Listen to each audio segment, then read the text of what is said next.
กราบสวัสดีทุกคนจ้าตอนนี้ทุกคนอยู่ในซองจ็อกกี้วีเวอร์อีกแล้วจ้าทุกคนตอนนี้เขามาช่วงค่ำช่วงมืดกันเลยเนาะเลิกเวียกเลิกงานมาหิวจัดคน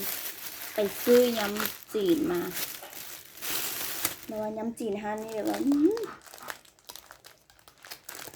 อันยำจีนนี้ต้องกินกับผักขาวทองเป็นแซ่บนะทุกคนยำจีนโอ้ยน้ำไหล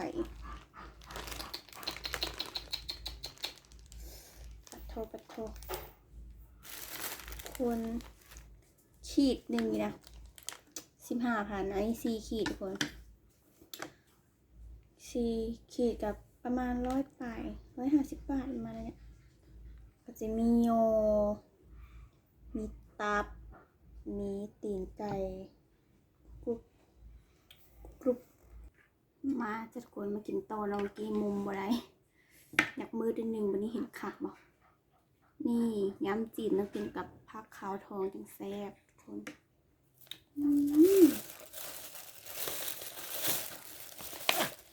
แม่ซื้อนี่อีก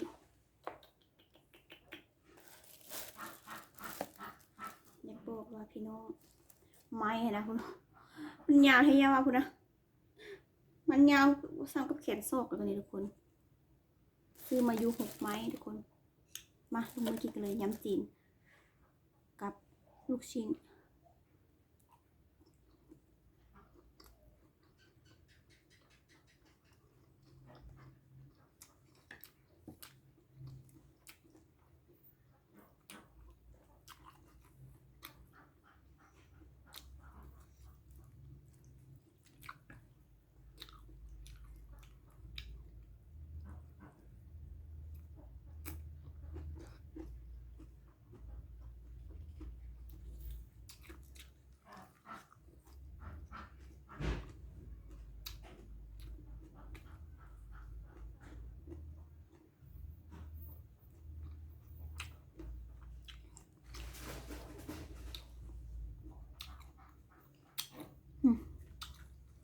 เนื้อขาวไหม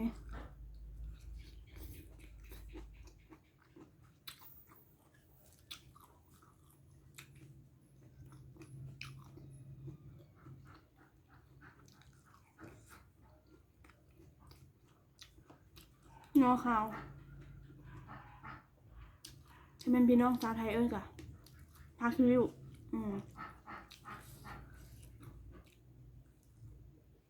ตีนไก่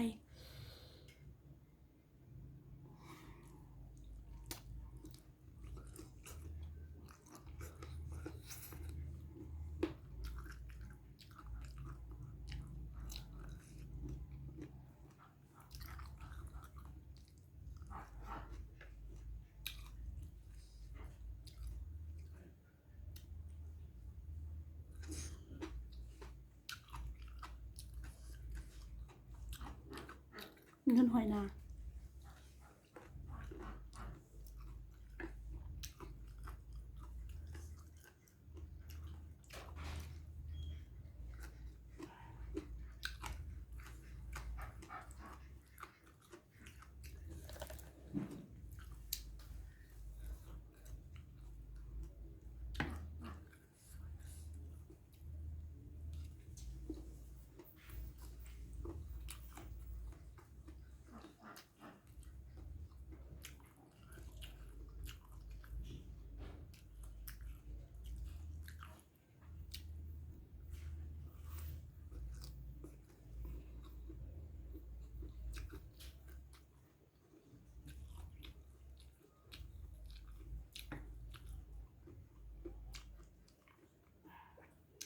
ตะกี้ไหมทุกคนผักขาวทองบริษัทชิมักมันขาวแบบขาวเป็นเปลือกห้ากันนะมันได้กินเหมือนฉันป้าหอมติดใจกินกับลาบกับก้อยนะเข้ากัน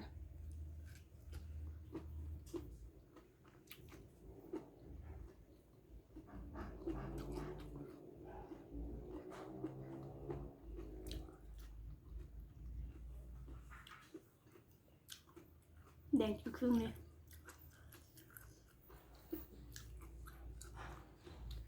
ตับ เนื้อตับเน้น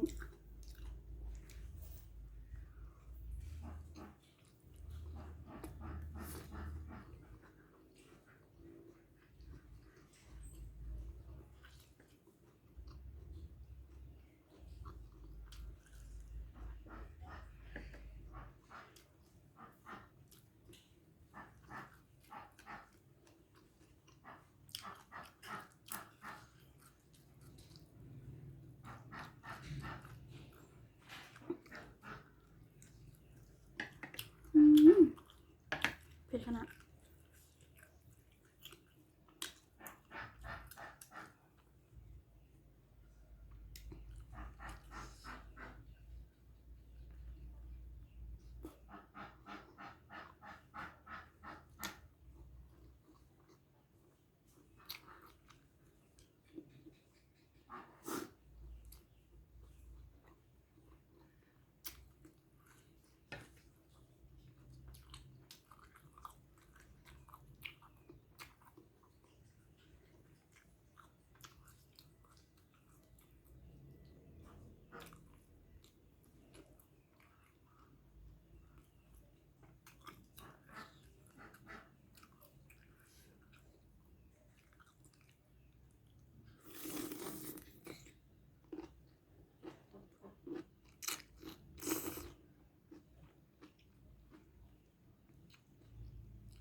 พร้าวทองนี่คือ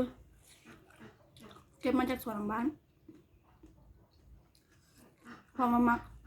ปลูกเอง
ห้งทุกคน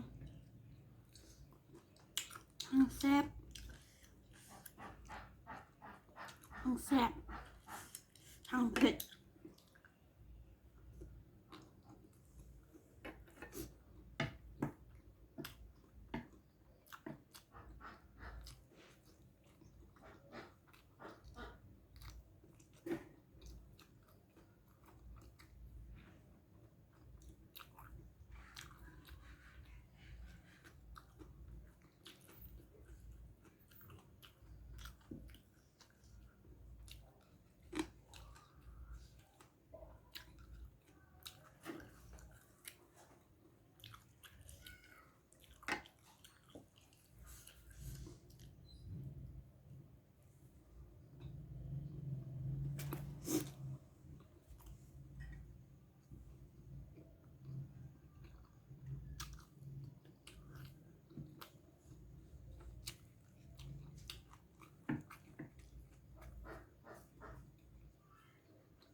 แซ่บก็เพราะเงา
เผ็ด